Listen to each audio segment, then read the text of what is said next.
Well, if you were like me, you were looking at November 3rd and thinking, is it possible that elections can be done in the United States and be done where Republicans can win? And something interesting happened in Virginia you need to know about. You see, being in the polling places, being in the precincts and participating is really important. Republicans were like 36% would attend or participate in an off-election year or midterms historically in Virginia.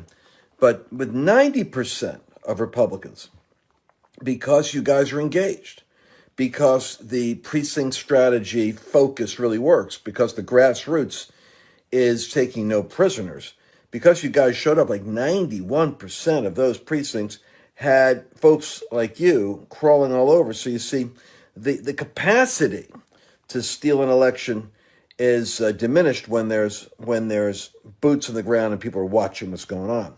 Secondly, you really can't take a chance with Democrats, in my opinion, with a 1% margin difference, because they'll have ballots discovered somewhere that are coming in, and you don't want to look like you're racist, and so questioning, what came in, that maybe 10,000, 20,000, 30,000 extra ballots that you're questioning. So you just really don't push it. This is the history of the Republican Party.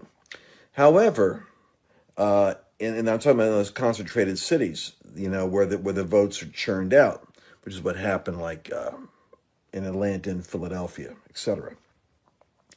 However, in this case, with the voter turnout being as strong as it was, being motivated by Republicans, you have to win by at least 2 or 3 or 4 points. You can't have that 1-point differential, because you'll lose when those pieces of paper pop up, like they've done historically from California all the way to we saw in the last election. So you have to really swarm and win. You have to win by thousands of votes, putting such a gap in there that it's hard to fill. Now, this is exactly what happened in Virginia. 93% poll participation, precinct engagement by Republicans, massive motivated turnout, and the large surprise, the aha there, where McAuliffe was, beaten, was a statistic here. I'm giving you some data tonight. The story of tonight: McAuliffe is running a bit ahead of Biden among non-white voters in Virginia. He's behind a few with white men, but he's getting clobbered by white women. So here you see, in Virginia, Biden got 50% of the white women vote. Trump got 49%. Now, in Virginia, Youngkin is getting 57%. McAuliffe's getting 43%. Well, that's a big drop from the Democrats giving 50% to dropping to 43%. A 15-point swing to the GOP with this age group. What does that tell you? Well, let's think about this. You never get between a mother and her cubs. You never pick a fight with a woman where her children are concerned, because those women clearly in that group, that demographic, who would have voted Democrat and for McAuliffe, he stepped into the trap of being so heavily in bed with the teachers' unions and the rank and file big donors of the Democrat Progressive Marxist Party that put Biden and Harris on the ticket, that he wasn't representing the people of Virginia. He was representing the teachers' union and critical race theory, which on the one hand, he's saying, doesn't exist. On the other hand, he's saying does exist, but is being misrepresented. So something happened in New Jersey that is also very telling. These are all important data points here, because Virginia is Democrat territory. So that means when you're a blue state and a Democrat state, not purple, but blue, and you have supposedly a Biden win by like 10 points over Trump, which we don't know, but it's clearly a blue state. To to have a Republican take it. As Kamala Harris said, what happens here in Virginia has implications for midterms and the next presidential election. Every Democrat knows that. Now, what is particularly interesting about the loss the Democrats had in Virginia is New Jersey. Now, New Jersey is blowing my mind. So New Jersey has a million more votes are with Democrats than Republicans. The Republican never comes in New Jersey. And, this is the home of Tony Soprano, right? And it's the whole, I'm sorry to say, but New Jersey's about as corrupt as they come. They wrote the book on corruption. Their guy, Phil Murphy, is tied right now, 49. And actually, Jack Citarelli is one up. He's like 50%. So he's 1 point higher. Now, I'm concerned about what's going to happen. Remember what I said about how these votes are going to go? Like, where's Camden at here? 76,000 votes, 60%. The precinct's already in and is gone with the dominant Democrats. But you see, the fact that it seems like this guy is winning now, and it could be reversed by tomorrow, he's not even supposed to be close. Trust me. When you get to the point where you almost win, or you do win by 1%, in a state you're not supposed to win in, New Jersey and Virginia are the Northeast, man. This is like, I'll just show you where it's located. You get it. It's New York. It's Washington. It's where the money is the vigorish is handed out. The 5 wealthiest counties in the United States surround Washington, D.C., where all the lobbyists get the dough. So you see, when Virginia and New Jersey are rocked, what does that do? Well, here's the good news. It takes the $3.5 trillion pressure that Manchin and Sinema have been under to go sign off and join the crazy glue, factory there where they're sniffing glue and printing money in the basement. And they're basically, it puts a sobering up on the entire Democratic left. Trust me, the Biden regime just lost the wheels on the chariot. And the fact that Obama went out there and Harris went out there and Biden went out there and they couldn't flip the thing around tells you the American people are fed up with being bullied by Marxists, worried by race baiting and harassed. And putting it into the children's system, putting it into the schools was the big mistake the devil made.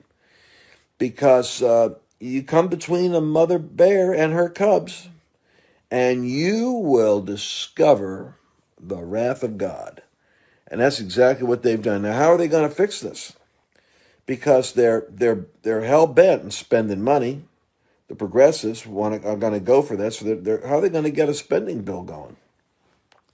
Because the radical wing want the socialist, critical race, socialist, green remaking of America.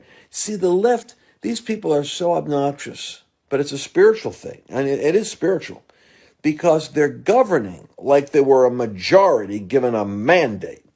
They're not. They've got the smallest margin possible, like 7 votes in Congress and a 50-50 tie in the Senate. What this just did was tell every single Democrat running, you better be moving towards the center instead of the extreme. Because if you want a career in politics, you better recognize there's a tsunami of rejection of crazy extremism in America. Afghanistan, coupled with people see what's happening with the hundreds of thousands coming over the border. They see the double-digit inflation. They see the supply chain disrupted. They can see clearly that Biden is bumbling and struggling to stay coherent. And Harris was the least popular of all candidates for vice president. The only way she'd get on there was to be the Obama, Soros, Axelrod insider pick with the ideal hope of running a woman against Trump who would be able to accuse him of being a racist. That's their imagination for that's their vision for the future. more race accusation, race warfare, race division down to your children's toenails. That's the future because it works for them. But watch what just happened in Virginia. It isn't working for them. And now you're going to have Carvel and Axelrod burning up the phones, having a come to Jesus conversation with their own parties saying, if we don't back up from this, we will lose so bad in the midterms. We will lose the presidency. We'll never get back in. This is our one shot for power. And you cannot sabotage yourself by going down the race road and critical race theory and sounding like you're the enemy of moms. They're not even worried about dads. It's the moms they're worried about. So they're smart. They're shrewd as the devil. They'll figure out a way to, pull that together. But in the meantime, we got to keep our eye on what they're up to and redirect them. Matter of fact, it's a strange consolation to think about this. But I really think it would be good if they stayed on this theme of, the right to indoctrinate your children, and you don't have the right to have your children taught. That's McCall's big error. He said what he was thinking. We don't trust the educators. We don't trust you. Parents should be teaching their children. The government should be teaching them, basically, is the mistake he made. And but the race thing is going to be a tough one for them to let go of because it's the only card they've got, and it worked so good up till now. I mean, it works good, if you've got somebody who is a fighter like Trump that you can easily dislike and just label him. But when you got some of these other people running who are clearly, you're making up accusations, especially if they happen to be black, which always struck me as particularly humorous, that black candidates are like Larry Elder, for instance, is considered a white supremacist. But I guess, if you can have 4-star admirals like they're putting in the White House, then you could have anything self-described. So, what's her name? Levine. So anyway, the races across the country have flipped tonight, and except where, like in New York, where there are no Republicans that can run. What is it with New York? How can you afford to live in New York and be so dumb so as to vote for defunding the police when you're the person that the criminals want to mug? I know there's a psychology to this that makes sense, but I haven't been able to figure out why in New York and in Manhattan you would be voting in Democrats when Rudy Giuliani cleaned the city up. When they had a Republican, the city prospered and had no crime. It's just strange to me how I think it is spiritual warfare. Nothing proves reality of spiritual warfare like the fact that cities where the concentration of people is the strongest have the strongest princes over them, and by overwhelming majority, the cities go intensely socialist, progressive, Marxist, blue. And the surrounding rural territories balance them out with the red.